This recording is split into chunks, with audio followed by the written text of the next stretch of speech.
Hey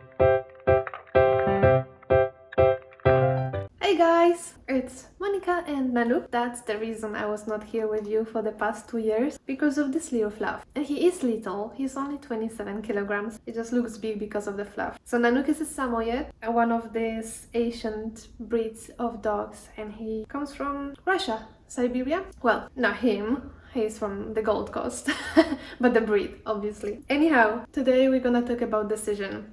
So this is our second episode of my migration journal, and we're gonna be talking about why people migrate and why I migrated to Australia. What was the reason behind? What is it, Nanook? Is the cat? We have a neighbor cat, and I think Nanook would really like to be friends with, but the cat is like, no. The neighbor is coming, my babushka, yes? Okay. Sorry.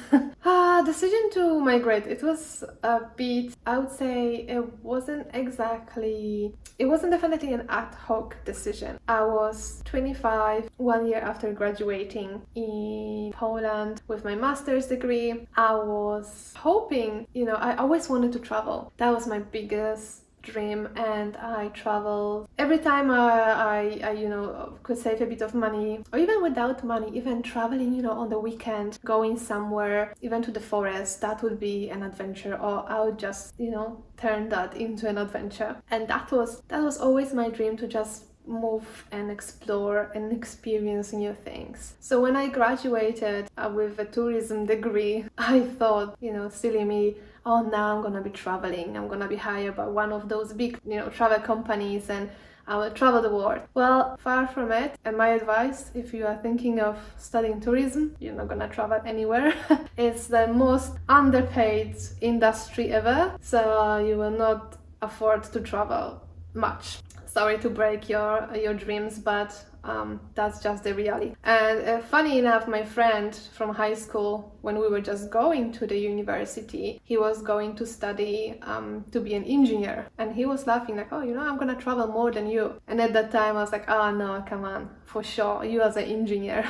And yes, that's what actually happened. He graduated and he has now money and good job, and he is traveling a lot, while I was sitting in the travel agency selling holidays to rich people, that they would then come back and complain that their kids were, scared of some fish in Egypt and they want the money back. That's a true story, by the way. So I lasted a year and a half in that industry in Poland, and I was just suffocating. I felt like my life, my world is just closing up on me, and I felt like that's not the life, that there's no future for me. And I don't want to dramatize, because Poland is a good country, well developed, and I can hear now all Polish people, no, it's not true, it's such a shithole, blah blah blah. Well, it's not, comparing to, I just came back from Mexico, and it made me cry at so many levels and in so many situations, seeing the struggle. So when I hear Polish people in Poland complaining how hard they have,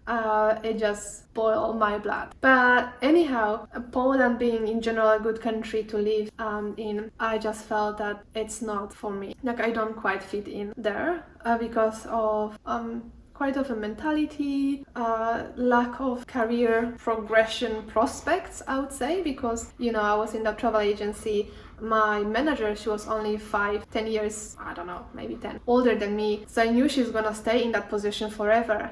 So for me, that was like, okay, even if she's gonna quit and I will somehow get that position in the future, what, that's just gonna be a store manager in one of the stores in the travel agency. That wasn't exactly, it wasn't for me. I felt like it's not enough. So that was one reason, just that feeling of that I'm suffocating in my career in the city and in that life. The second reason was and that was a hard one, because that was my relationship going quite nowhere at that time. So I was with my ex-boyfriend for almost 10 years, and I felt like we just stuck at some point. And the last, I would say, 2-3 years were quite, how to say it to don't sound so weird, it just felt like we were drifting away, apart. And as we met, we were 18 years old, 19, and the first few years were great, being young, party, alcohol, all that stuff. he was a drummer in the band, so lots of going to pubs and those kind of things. But as I graduated, I felt like, hey, it's time to maybe do that big next step. Maybe we should move in together instead of just living with parents and going out.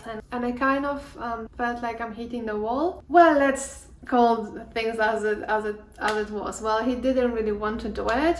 I think he was not at that level of engagement into relationship as I was, which is fair enough. We were very young, 25, 20. But also our goals drifted away. I always wanted to travel and I just couldn't sit in one place for quite a long time. I was changing jobs a lot, 3 times in 1 year and a half. And it was difficult for me to find stability, and I didn't really want that stability. I think that coming back from my home when my parents, got divorced when I was 10, and we never really had that stability, so I didn't know what stable life really is. And I think now that's the reason as well why we're moving so often and why I was changing jobs, because I just felt anxious if I would be in one stable environment for too long. So that relationship was going to nowhere, and that was another reason I felt like I need to do something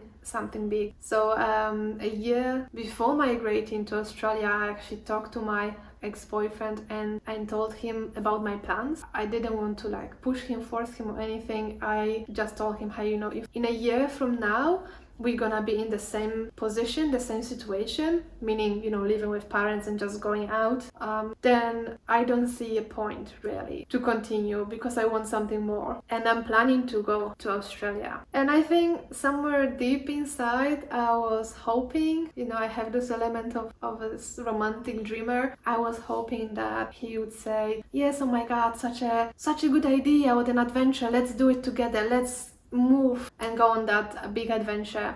Even though reality, my brain was telling me, hey, it's just not his dream, which is fair enough. Again, we just have different dreams. So yeah, that was another reason why I decided I need to do something. I want to do something big. And people migrate for different reasons. I would say economic migration, that's probably the biggest of all reasons. People are looking for better life. But as mentioned, Poland is a good country economically. So that wasn't a reason for me. I wasn't coming to Australia for money, for job. It was more just curiosity to see how that's gonna be, how I think a little bit of a challenge as well, to see, hey, am I gonna be able to do it, to survive? Because, and this is big, this was a really big decision, because I went on Erasmus program, which is an exchange program during university, and I went with my ex-boyfriend to Lisbon, Portugal. And during that time I had a breakdown. I didn't know at that time that's what it was, but years after therapy and everything, and now I can put a name on it, and that was a mental breakdown. No, I don't want to go into details now, but I struggle a lot being away from home. So now, me going to Australia, which is way farther, I felt like I want to challenge myself and I want to see if I can survive. And I thought, hey, if I can do that, I can do anything. So that was the reason behind my decision to migrate. It wasn't money, I wasn't escaping war, and that's it. Nothing, nothing crazy really about it. It just that urge to explore, to see places, people, who experience more things, and challenge myself. That's why I moved and I left my country. And I'm really curious to know about your experiences, why you moved or want to leave. If it's, economic reasons, maybe war, maybe family issues, that's as well quite normal. It's sometimes actually better to be a little bit farther away, to have that healthy relationship with your family. So yeah, if you want to share your thoughts on that, you know what to do. And thank you again for listening to my bumbling. And I see you in the next video. Have a lovely day.